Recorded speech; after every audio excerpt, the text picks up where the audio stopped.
The Last Supper, the most iconic meal in history, carved into time by Leonardo da Vinci. But what was actually on the table that night? This wasn't just a meal, it was a ritual. A moment before the canon event, and every single dish had a purpose. A slow roasted lamb shank, rich in symbolism, eaten by warriors and kings. A fava bean stew, the feel of Roman gladiators. And a fruit and nut paste, fit for sages and prophets. Today, I'm bringing it back to life. So let's begin, shall we? Let's start off with the star of the show. Bro, this is so embarrassing. I forgot to press record about the lamb. Okay, let me walk you guys through it. We got a big fat lamb shank, about 1.4 kilograms, with 1 head of garlic minced up, coupled with 2 tablespoons of salt with 1 tablespoon of grounded black pepper, mixed with a tablespoon of olive oil. Typical Greek stuff. Essentially, if you guys look at here, I stab the lamb, and other than its scientific benefit of being one of the more superior red meat, it's better than beef because it has more heme iron, higher in creatine, more B12, supports testosterone, muscle recovery, growth, all that sort. But we gotta talk about the spiritual and esoteric meanings. Christ, the lamb himself, sacrificed himself out of infinite love. Like, what's the highest form of love we usually think of? Self-love, you know, discipline. But what's even higher than self-love? Selfless love. A dad taking a bullet for his daughter, and Christ himself, he took the bullet for all of humanity, okay? Let's pop this big boy back in. I've preheated this 160 Celsius for 20 minutes. We're gonna cook this at the same degree, low and slow, for 2 hours. Water break. Got some coconut water. Lamb, other than symbolic religious symbol, it is also viewed as warrior's fuel. Ancient Greek and Roman soldiers used to eat lamb before going to battle because they believe it's going to fuel themselves into victory. And also in Persian cultures, lamb is considered as king's meat. So lamb is just so great, man. Next up on the list, we got a bean stew. This is a fava bean stew dish that are commonly eaten by Roman legionaries and gladiators themselves to fuel themselves during battle, all that training and sort. So in the pan, around 1 tablespoon of olive oil. Oil nice and hot. We're gonna add in 1.5 of a chopped onion in. Drop in 3 cloves of garlic in there. You know what they say, ubi alium ibi Roma. Where there is garlic, there is Rome. Whoop, whoop, whoop. Add some sea salt in so it sweats out easier. Onion, nice and beautiful. We're going to add in fava beans, the warrior's beans.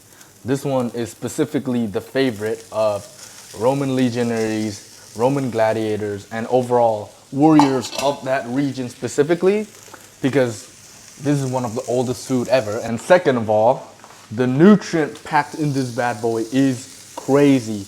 We got magnesium, we got some zinc in there, and not to mention this thing has so much protein in it.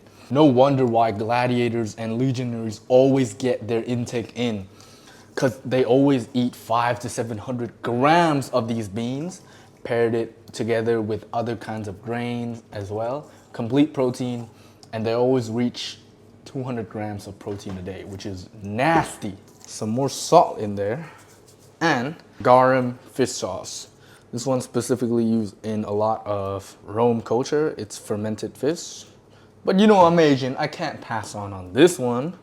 Get that pepper in there and some more seasonings, because with beans, they soak up liquid because it's a starch. It's glucose, so it's like a slow releasing energy, which is why it soaks up the water in of itself. And that's also the reason why it's so great for athlete endurance performance, because you release that slow energy slowly, slowly, slowly, helping you. Overall, if you are a person who is highly active, train 6-7 times a week, walk 10K steps a day, pushing heavy weights, or just doing a lot of stuff at once, add in beans, bro.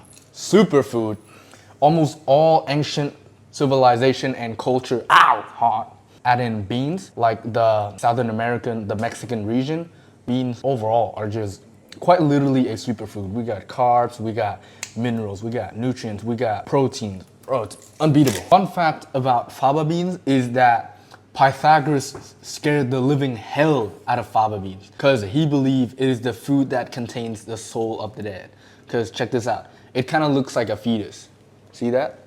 And also in Egyptian culture, it's also the food that is used in rituals so that it could fuel the dead. Like it's kind of like linking to the underworld and upper world, which is kind of interesting. I don't know why.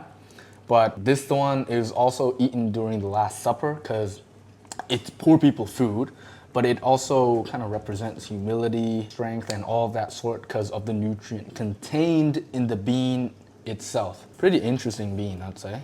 Performance-wise, this one is killer. If you're looking to maximize your performance, for the last part of this Last Supper, I'm going to cook up a fruit and nut paste called harose, 150 grams of dates. And then I remembered I made a terrible decision of I forgot the wine. It's supposed to go in here, simmer the entire thing, but I don't want to go out, get an entire bottle, and then just cook it for like 100 milliliters. So instead, I'm going to swap it with some coconut water. Smash these down. Date is getting nice and minced up. A few walnuts in. So we're gonna cook some walnut and then we're going to top some off at the top as well. So the dates, looks like a brain, represents knowledge, the masculine structure, and dates represent nourishment, sugar, the feminine aspect, and these two combined with the masculine, the feminine combined with each other, kind of like divine combination. It's used in Egyptian rituals and in a lot of other ancient civilization as well. But the cool thing about date is super quick energy. It's used as fasting food for monks and sages. It is very high in glucose and sugar, which makes it perfect as fuel. But the cool thing is, date doesn't raise your blood sugar as much. And it's also packed with potassium, which a lot of you guys are deficient in. Date is basically the Muslim fruit now. We Christian, we're more kind of like figs. Muslim, it's represented with dates. But overall, sweet fruits like figs and dates are mentioned a lot in spiritual books, like the Quran or the Bible, because of its energy, life force. Fruits, overall, in its raw form, are electrical magnetic. It fires up your brain. That's why a lot of sages, monks, and enlightened people, they go on a more chill diet where it's a lot fruit heavy so they can think better. But every single one watching this right now should add more fruits into your life. You just feel so much better. Date, nice and thick. We got the consistency of about a jam. And this should be set, baby. Boom. Paste of love. Sprinkle on some of that brain-looking nuts. Your boys just cook up the Last Supper. Bean stew is done. Let's give this bad boy some love. A little bit of honey in there. Oh yeah, look at this consistency. A little bit of coriander in there. Pour this big boy into a bowl. God damn, that is magnificent. I am so excited. Oh my God. Our long-awaited lamb stew. Oh, the heat's killing me. How do I hold this so that I don't obliterate my hand in seconds? Hold up, let me fold it up, guys. Okay. Don't kill me. How does it look like? How does it look like? Moment of truth. I can hear it's growling. Oh, the heat's coming out. Oh my Lord. Oh, yo, no, look at that. Look at that beauty. See this thing? Oh, bubbly. All right, 250 degree for 5 to 10 minutes. Cause I want that crust, baby. Get in there. Oh my God, I can smell it. It's finished.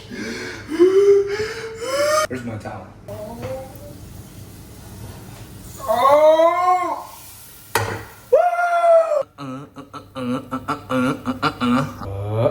Lamb. We got the bean stew. Finally, the nut paste.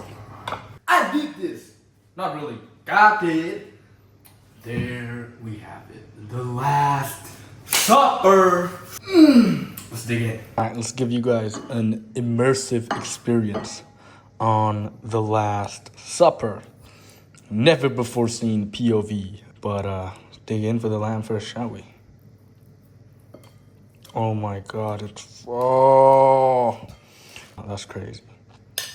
Get in some bean in here are fava beans, warrior beans with that hint of honey, and let's not forget the jarose. Taste these two. Oh my god. The sweetness of the date just mellows in my tongue. Wait. The lamb. Oh my god. Oh! Probably the best lamb I've ever had in my life. God damn. I didn't know meat could taste this good. What the hell? If you guys like this recipe, check out my community, yeah? Every single recipes and content I made, I will put it in my cookbook. It is a forever grown cookbook. And support me, because at this rate, I'm going a bit broke. That char, that smoke, with the salt, pepper, super simple. But that garlic melts inside of the meat grain itself. Oh my god. Meat, we got fat, we got salt, coupled with some crunchy walnut and the date, combines bliss point. Bliss point is like the perfect ratio of fat, salt, and sugar. What most companies use to make snacks irresistible, but oh boy, it makes this meal so elevated. Using the broiling sash water-based cooking method, so much fat is being drained out. So you save so much more on calories. And water-based cooking is just the best because, first of all, you're slow cooking the food, mellowing it down. But second of all, it's that hearty stew dishes that represent that kind of like childhood feeling of a stew, of the soup when you were a kid. Jesus and the gang definitely hit their protein intake before the canon event. Gladiator stew, representing the resilience and the spirit of the poor class. The date and walnut represents the sweetness in the struggle of life. That's why every single culture struggle food is always something sweet. And lamb, the Christ consciousness itself. Every single religion and cultures always seem to point to Christ, even though they don't believe him to be the quite literal Son of God and the embodiment of God himself, but they always point to the Christ consciousness. There's something, like he's not God, but there's just something about him that we can not just overlook. Like, come on. The man quite literally walk on water, heals the blind, come back from the dead, the king of aura farming. He invented the whole thing. Every single one of us have this godlike intuition reside within us. For example, every single time you were to give relationship advice to your friend, it's like that joke that runs around forever. Coaches don't play like the single friend who gives the literal greatest advice ever. It's so crazy that the advices that we gave, sometimes it just kind of spills out of our mouth, and it's somewhat aligned with Carl Jung's collective unconscious being everything already exists.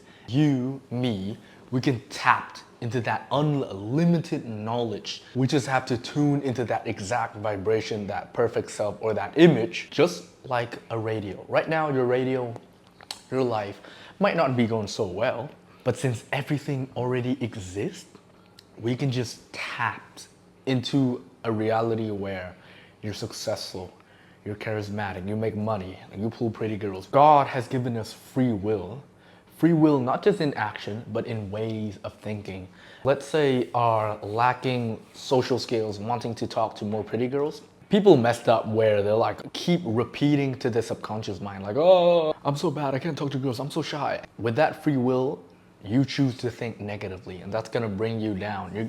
Now, with that mental vision, you're tuning into the lesser you, which is the opposite of what we want. Instead of thinking negatively about yourself, vision yourself to be always the highest, the most badass version of yourself, whatever it is. And it starts from the mental in this very singular moment, because greatness starts from the now. You don't achieve greatness by doing great things. You achieve greatness by being great. That is the spiritual essence. Second of all is the mental aspect, because for a thought to realize, to becoming real into physical form, you have to pour emotions in it. Otherwise, it's not gonna work. Super easy example. Mom tells you, go do the dishes. You're like, oh, whatever, mom, I'm playing video games. I can do it later. You know, whatever. There's no emotion putting into that action. But when she says that, go do it now.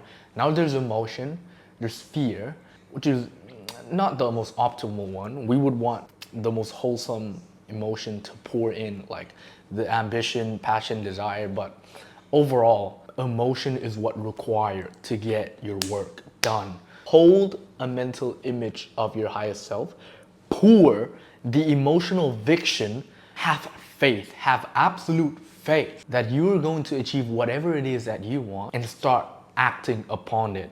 If you got the spiritual essence, which is the vision, the mental essence, which is pouring emotion, but if you don't have the physical, then nothing's gonna happen. You're just going to be a dreamer overthinker.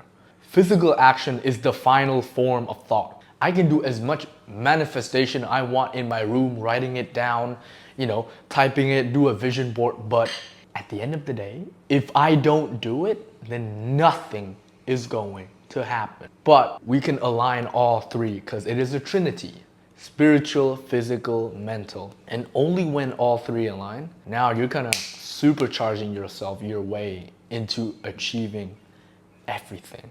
Anyway, that should be it for this video. Subscribe. Appreciate you for watching until this very moment. Most people don't have the attention span for it.